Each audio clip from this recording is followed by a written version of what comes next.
akin muna. Oh, so nung nalaman mo na kinukuha ka ng ampong, ano yung una mong naging reaksyon?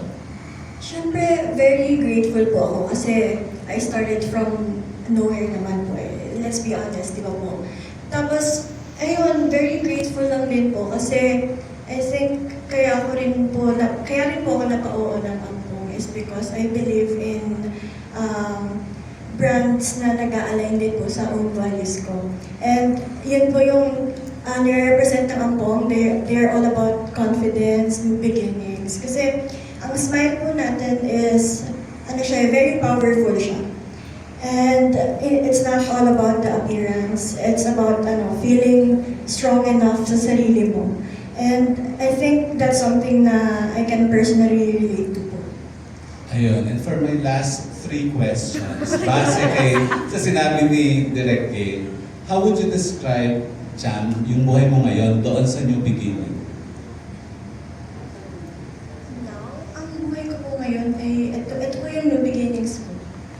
Ayun po. Like now. Oo. Yes. So maganda ba ang new beginning ng Ay, buhay oo mo? naman. Nandito po tayo lahat. Nandito po ako sa harap niyo. So, very, very, maganda. O sumunod, paano mo i-describe yung self-worth mo base sa mga nangyari recently? Your self-worth. Ang self-worth ko po ay non-negotiable. Pwede mong i-expound ng konti. Ibig sabihin, na-negotiable lang yung self-worth.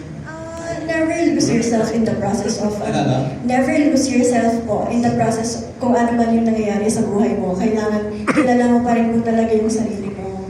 Alam mo yung values and principles ng sarili mo, so hindi ka talaga mawawala. Ayun, and lastly, base din sa mga nangyari, at yun nga yung third factor, kaya ka kinuha yung connectivity mo with almost anyone and everyone. Kumusta ang connection mo sa mga tao sa paligid mo, especially yung mga tao may naging impact sa buhay mo? Ako po, as much as possible talaga is pinipili ko yung mga taong nakapaligid lang sa akin. Yung talagang solid support system na ipupunta ka talaga sa tama, sasabihin talaga kung mali yung ginagawa mo.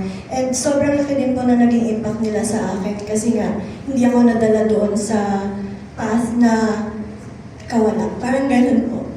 At dahil dyan, sasabi mo ba dyan, nakapagpatawad ka na? I'm still on the process po. Okay. Yung ibang questions ko mamaya na lang. Thank you and congratulations. Thank you po. Beautiful question.